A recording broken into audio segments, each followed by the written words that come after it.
Welcome to the Global Discussion, a discussion with creatives, leaders, and thinkers. My name is Simon Hodgkins, and today, a real pleasure to be joined by Sally Henderson. Sally, you're very welcome to the show. Let's begin, though, by asking you to introduce yourself and what you do to our worldwide audience. Over to you, Sally. Oh, thank you, Simon, and delighted to be here. So I'm a high stakes leadership mentor. And what that means is I'm called into big businesses, agencies or brands, normally at significant times of change, transition and pressure. And I come in to support executive teams and senior leaders to master how they lead, gain that leadership edge through taking them through a program that I've authored called The Real Method. And the brands that you work with are really impressive as well, because not only are you working with the executive leadership and the teams and the various people, but I'm just going to list a few if I can. So, we start at Coca-Cola, we end up at Saatchi and Saatchi and everything in between, whether it's NatWest or Nestle or Next 15 or The Social Element or Vivo or Accenture Song. I mean, it's a really impressive list, you have Forbes in there, etc. So was that purposely something you set out to do? Did you want to work with these sort of, five-star type clients? Is that the sweet spot, or why did your business focus on that particular area, Sally? Yeah, it's a great question, and the honest answer is absolutely. It was a destination choice. That I adore working with the best and taking them to better. So my sweet spot is those high performers who are really at the cutting edge of their talent, their leadership, their ambition. And they are therefore naturally attracted to high profile organizations who are doing meaningful things in the world at scale, at high profile. And I crave that challenge to make sure the work that I'm delivering is meaningful and has an impact. And I believe very, very much in delivering results, Simon, in that I'm not a coach, I'm a mentor. Now, obviously, coaches do deliver lots of results, but I always say I'm a former headhunter, one of the good ones when I say that. And I like to be measured on output, impact. What is actually the ROI of where we've been focusing and how we've been working? And therefore, going into those kind of arenas, you have to deliver results off the bat. You're working with incredibly successful and time poor people and teams. So every second that we spend together has got to matter, has got to be of value. And sometimes, let me say, that value is simply in listening and creating space, because these people are stressed, they're busy, and sometimes they just need to come down to earth again and to go, hang on, where are you at now? But I just think the excitement, the challenge, and the opportunity to add that maximum value is, to me, very exciting and available in those kind of clients. So thanks for sharing that, because it helps paint the picture of the type of world that you're involved in. And you're working with these people who you say, they're busy, they're smart, they're time pressured, they're trying to do many things at once. But you talk about helping them, to get better, but you use the term to gain that sort of competitive edge, don't you? To sort Or the of leadership edge. Yeah. help improve their leadership edge, to gain their leadership edge is what is the term, sorry, yeah. So how do you take an executive who is time pressured, got the weight of the world on the shoulders, trying to accomplish everything in one day, and squeezing the time to help them gain their leadership edge? Like, what is there a particular way to do that? Is everybody completely an individual, or do you see common trends when you approach your work, Sally? It's a great question. And the answer is both, Simon. So when I was first developing my methodology and working with these incredible people in the high stakes situations, I started to notice commonality. And I thought, oh, hang on a minute, there's themes here. There's things that everybody is unique. Every business, every culture, where they're at that moment in the journey is always going to be unique, and who they are as a leader and a human. And that's wonderful, because that means every single client, rightly so, deserves my utter attention as to how can I help you right now. That said, from economies of scale and just knowing, being that expert in the room and bringing in the value of the fact that I'm not native. I work with a lot of different clients in similar but very different situations. How can I be bringing in best practice, things that I know are proven and that work? And therefore, that's what made me create The Real Method. It's actually when lockdown happened, and I think we forget COVID at our peril. I think there's a hunger to just sweep it under the carpet and move along now. But that did have and does have a big impact still on the world of work and leadership. But it gave me the opportunity to go, right, let me just step back and think, how do I really design and make it as easy as possible for clients to have a toolkit from me that they can retain for life, they can use with their teams, with their whole organizations, that I know works. And that's what created the real method. Because I say, look, it's all about what's going on in the real world, because that's what actually matters, where the rubber hits the road. You don't want just convoluted strategy or really complex, high, sexy words and all that kind of stuff. You want stuff that actually talks to the reality of those people in that job. And the real method, very simply, stands for these 4 areas. Role. So each of these key areas is what I believe is a fundamental room in terms of mastering your whole how, if you like. But each one of these areas, I've developed a tool that sits underneath it, so you get the practical outcome and something that you can use over and over again. But most of the people, and this is quite an interesting fact, which a lot of people don't believe, Simon, when I start working with a CEO or a C-suite, whatever their lovely title might be, I will often and pretty much always ask them this question early on in our work. And I'll say, just indulge me. Can I ask you what your job is? What do you mean, Sally? I'm CEO of this incredible brand or agency. I'm like, I know that, but what's your job? And here's a really interesting thing. Once you hit those high heights and that C-suite level, people assume everyone is clear on your job. And it's a bit like emperor's clothes. No one actually stops and goes, hang on a minute. What do you think your job is versus what the exec team versus the non-exec versus the shareholders versus the talent versus the clients versus yourself? You're in it, your own mind. Have we ever aligned on what your job actually is?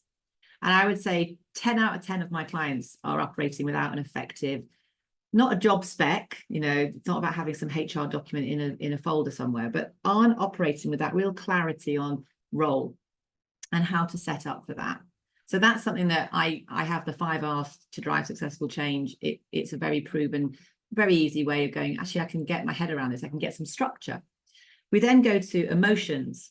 I say the big E, the things that people go, oh God, not those.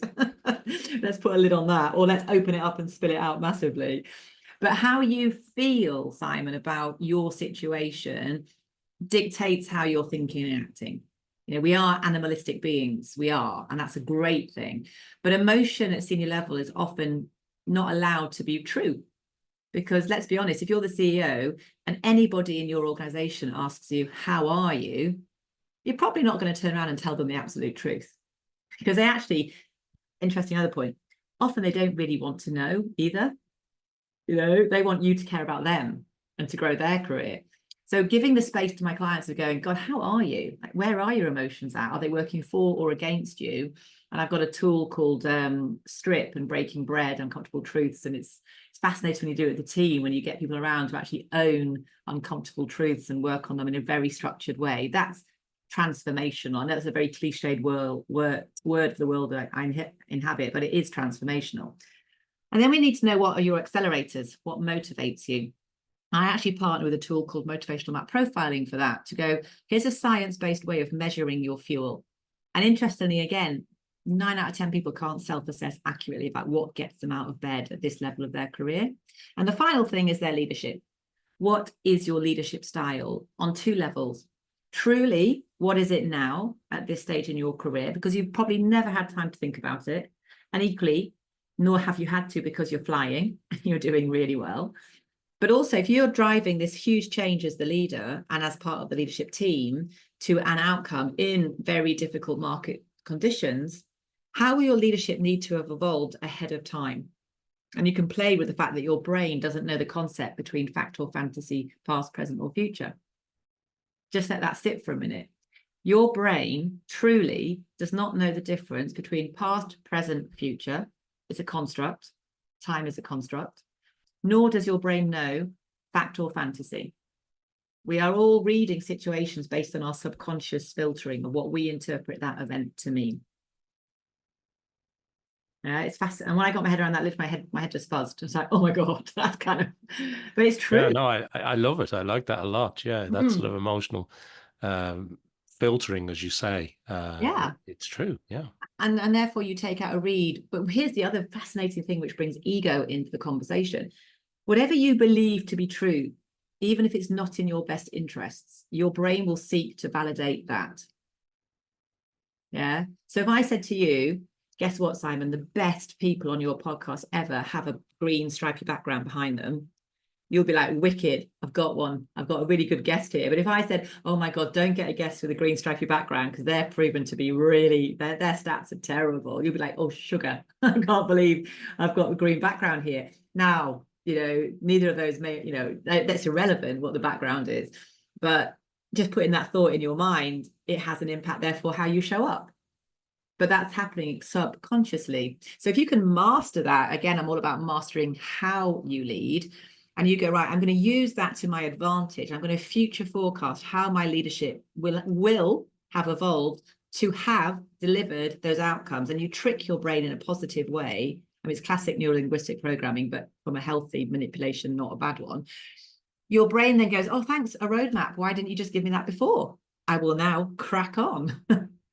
And it's fascinating. And just those 4 areas, role, emotion, accelerators, leadership, real, that's what I see sets people up for either a really positive, rewarding experience in their high stakes role, or versus a stressful, demanding, kind of don't sleep, wake at 3, constant self-doubt, worry. It's often because those 4 things have not been properly looked after. Oh, I like that a lot. Thank you for sharing that real model. I think there is some scientific studies that have proven that guests with stripy green backgrounds are excellent. I don't know if you've seen that study, but yes. No, but coming back to the role, you talk about role, emotion, acceleration, and leadership, but also I love the term measuring the fuel and evolving the leadership style and approach, because it brings me on to something I want to ask you really nicely, which is the pandemic, the pre, during, and post-pandemic way of working, the generation entering the workforce today, the technology tools, the complexity, the sheer speed of the fire hose of information that's coming at you. Leadership must have to change in that environment. And I think it just feels more complex. It feels like there's so much more work to do today than there's ever been. And the impact on that on leaders must be significant to sort of even try to plot their way through that. You must see that firsthand, Sally.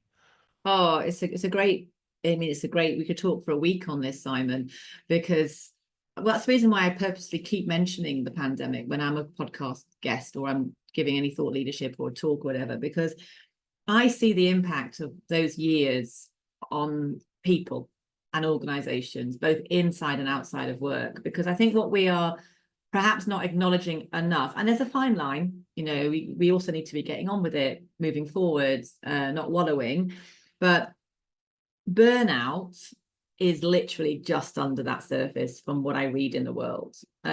Because, and let me just frame this, I talk to different generations, and there's people who said, yes, but when I was like the leader generation before you, we had the miners' strike, we had, so many, the poll tax riots, there's always seemed to have been so much disruption that is prevalent in our world. But what we've gone through in the last 5 years has been off the scale relentless. Certainly, if I look back to my earlier career, so I was the big 5-0 last Friday, which I've had the best time celebrating in the world. But if I look at the last sort of about 40 to 50 kind of stage of my career, obviously once we got into the COVID world, and even then it was kind of difficult, it's just been a complete domino effect of massive global macro challenge. Whereas if I look back to my earlier career, and I've had my own business for more years than I want to add up now, and I have different businesses, I used to get a breather between recessions. You used to be able to go, okay, got through that recession, pivoted the business, cut out what I needed to do, refocus, kept going, and now we're going to be good for like at least 12, if not hopefully 18 months, and then something else will whack us in the face.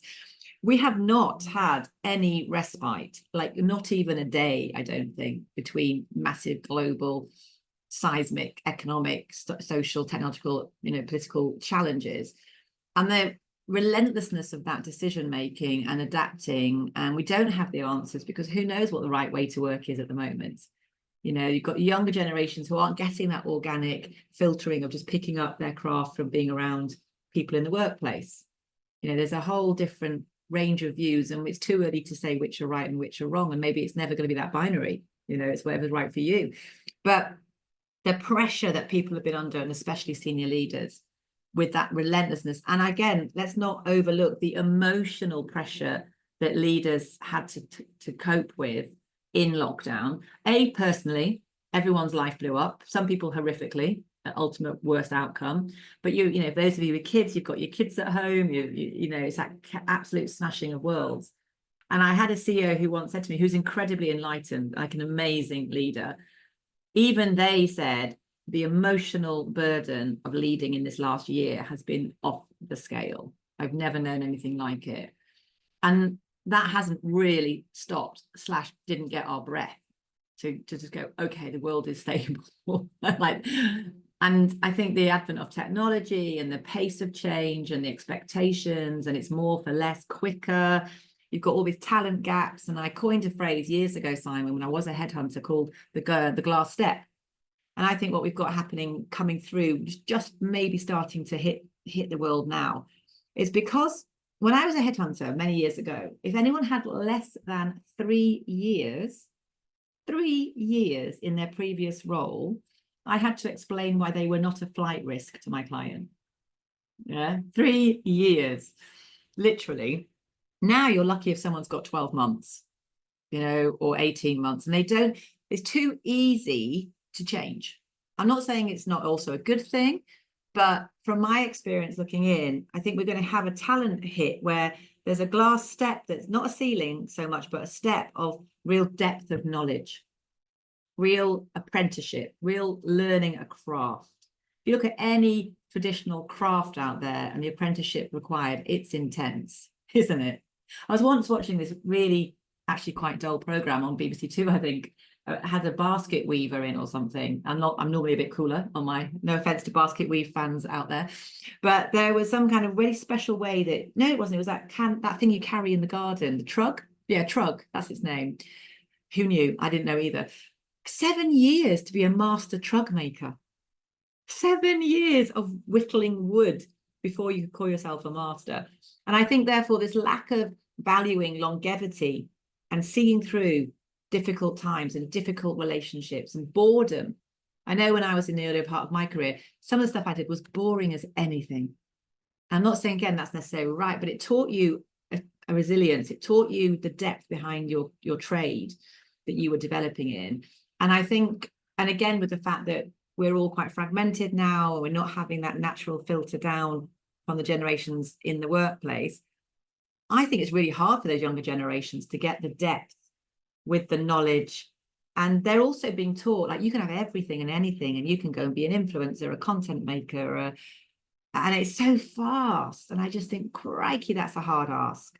A, to lead it in the first place, but B, to actually work out what you want and how to get your depth so you don't hit that glass step where you just are lacking depth. And you line that with the burnout piece that I've got. It's interesting out there. It really is. Yeah, it sure is. Thanks for those insights. And I want to go back though to your recent celebration, because I think you visited the Champagne region. I certainly did. You were out there. I hope it was wonderful as it sounds. And but one of the things that you shared about that was that this sort of thought process that life, more than ever now, it's not balanced, it's not linear, it isn't, you know, you don't stay in a job for 40 years now, as you were saying. You know, if you get 12 months, 18 months, you're lucky. And I was having a wry smile when you said that previously, if they hadn't been in a role for 3 years, they were considered a flight risk. I can remember those days. I can remember that, you know. But the question I'm coming to is that sort of roller coaster analogy that I know you've shared, which is those highs, and executives can have incredible sort of, you know, success and highs, but then also those, as you term them, those sort of inevitable lows where it just isn't going well. You know, there's just so much pressure and so many problems. And you've used that example of there's been no respite for a lot of people. It's just one moving from one crisis to the next, from one fast fast moving thing to deal with to the next. And executives get trapped in that world a little bit.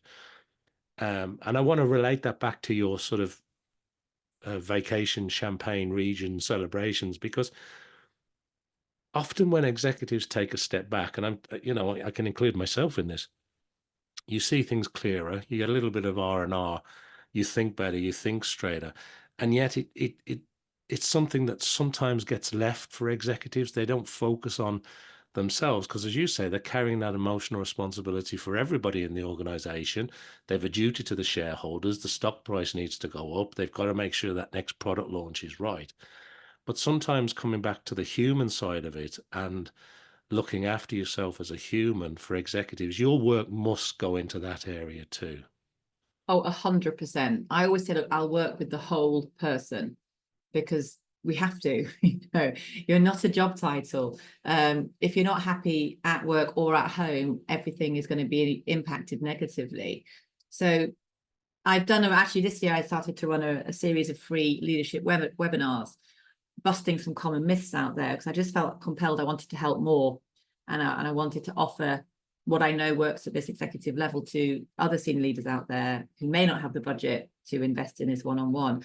And I was challenging some concepts, and the one that resonates to the question you just asked me was Simon Sinek's Leaders Eat Last, which I know that's a snappy title, and I'm sure there's a lot of credible content underneath that, and it came from a good place. But the world's changed very quickly, very significantly. And I ran a webinar saying, leaders eat first.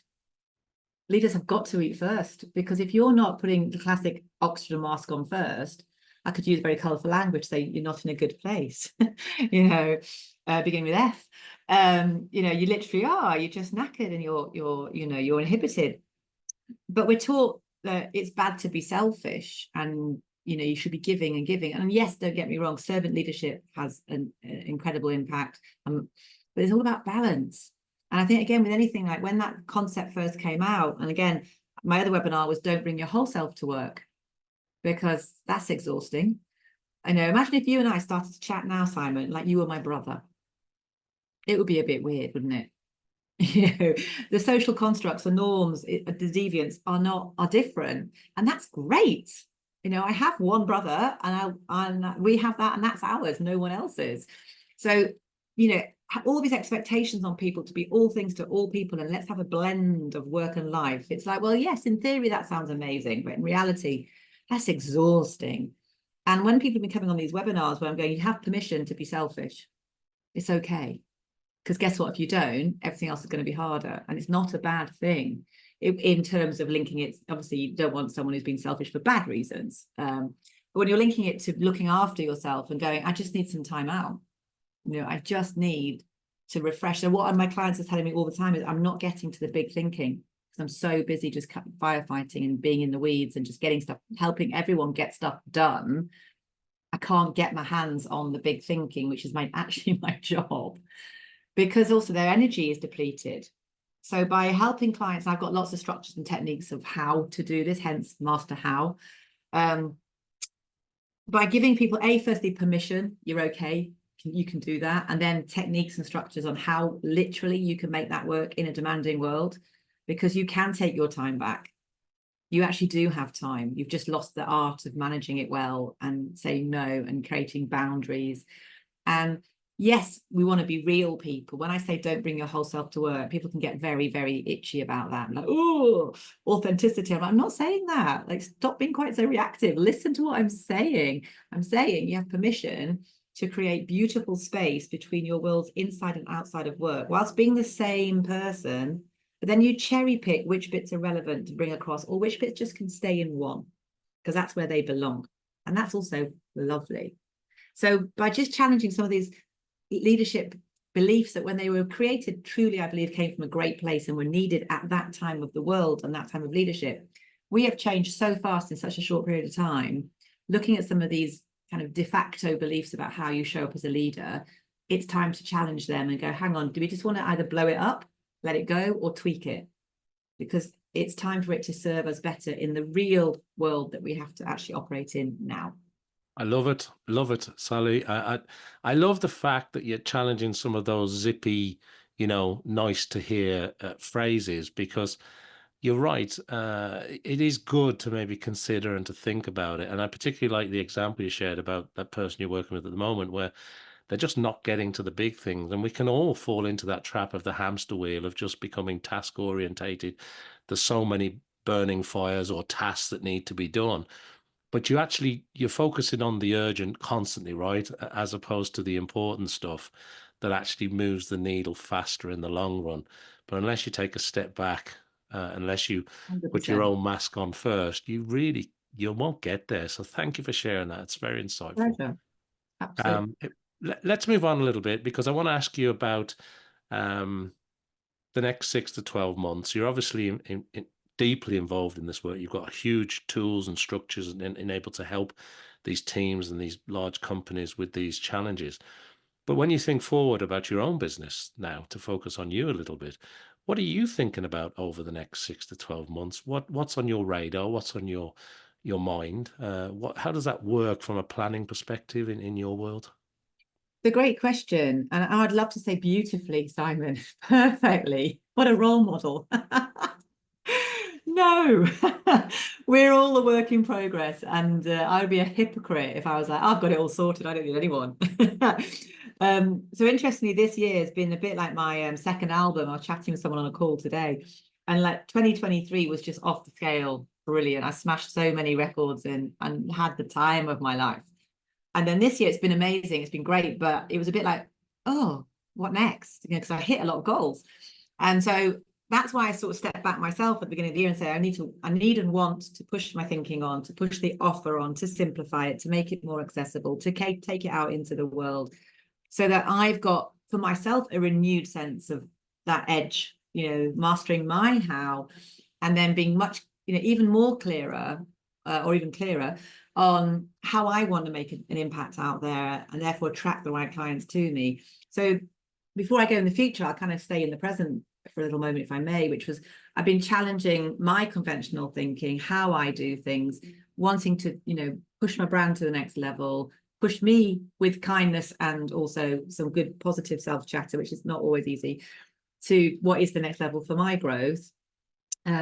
So that this business can keep growing, so that because of the clients I serve and I love serving, I'll be doing them a disservice if I wasn't growing in my own right and creating high stakes for myself in terms of putting myself out there, blowing stuff up, changing it, refining it.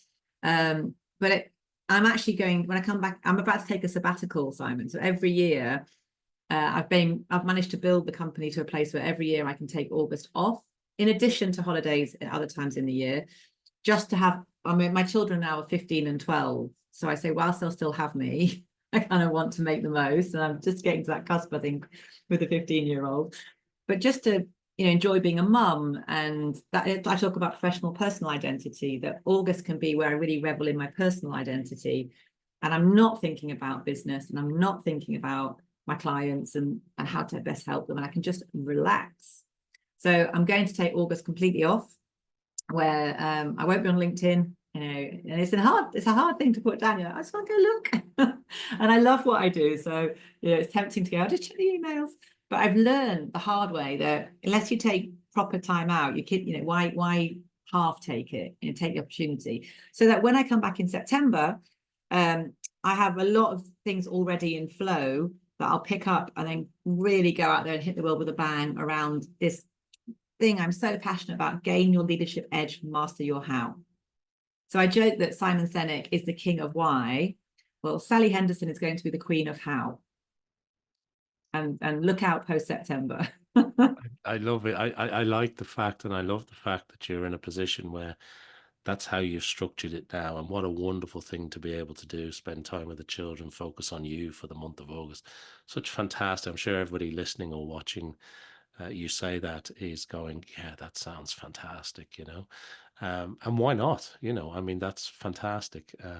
And I love the fact, yeah, Simon Sinek and why, and Sally and how. I think that's great. I like that too. Look, before we run out of time, two quick questions, Sally, to end us. Is there anything else we haven't mentioned, or maybe something we have that you want to expand on, that you'd like to leave us with as parting thoughts for our worldwide audience? And the second question I have for you is, if people want to find out more, whether it's about the real method or all this wonderful everything that you do, where do you want to point people to? Is it the website? Is it LinkedIn? You know, where do people go to find out more about you? So, two questions to end on there for you. Thank you. Great, great questions. I think I'd like to end on saying leadership's also bloody wonderful.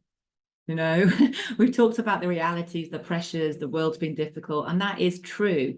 But let me also really emphasize and share it's, I don't know who your audience is, so I won't swear properly, but it's everything flipping great. You know, being a senior leader is a privilege, and it's something that's exciting, rewarding, and you get to have that incredible impact on the world, something you believe in. You get to shape a company, grow careers, influence society, and just really show up. So I think as much as we've talked about the realities of it, the other side of the reality is it can be, and it would be, and it should be incredible, rewarding, fulfilling, energy giving, life affirming. And it's about getting the right people around you, getting your own mindset, you know, healthy, looking after your physical, emotional well-being, and then having those right experts. Obviously, I would say this given what I do for a living, but having those right experts in your corner who are on your side, who are guiding and supporting and advising you on getting that positive outcome. Because it's, even though the world is difficult, and it has been for a long time, let me tell you, the great things that I see my clients achieving, you know, the smiles, the successes, the celebrations, the wow, despite all that, we did it, I did it. That's also something we should really focus on, is that there's, for every yang there's a yin, or yin there's a yang. And you know, that's why we do it. Hey, that's why people play in this space, because they want the opportunity to excel, to be brilliant, to be happy, and to make their mark. And I think let's keep that fully in focus, because my God, do we ever need more positive energy in this world?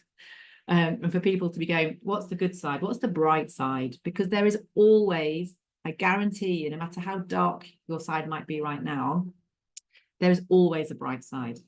You just have to commit to finding it and bring the right people into your camp to do that. And then the second part to your question, because I love helping people to thrive and have that enjoyment and get through the challenges, get to the outcomes, leadership edge, master your how. So LinkedIn, Sally K. Henderson on LinkedIn. I'm very active. I won't be in August, but I am very active on there. And the website, sallyhenderson.co.uk. Post-September 2024 will be on fire. Right now it needs a bit of TLC, but they're like the fourth bridge, aren't they? They're always a work in motion. But you can get some essence of me, but also, you know, contact me, sally@sallyhenderson.co.uk. You know, I'm all about, let's have a conversation, let's be better together, and doing our best. That's what matters. So if I can help you as a senior leader to do that for yourself, for your business, for your team, be my pleasure. Well, that's wonderful. And that brings us nicely to the end of this episode of the Global Discussion Today. Before I wrap up, I want to thank everybody who's watching or listening to this episode. Make sure that you follow, like, subscribe, do everything I need you to do to help support the Global Discussion Show. And hopefully you will be able to join me back here for some more discussions with creatives, leaders, and thinkers, just like Sally Henderson. Sally, it's been a real pleasure to talk to you today. Thanks for being on the show. Oh, likewise, Simon. Delighted to be your guest. Thank you.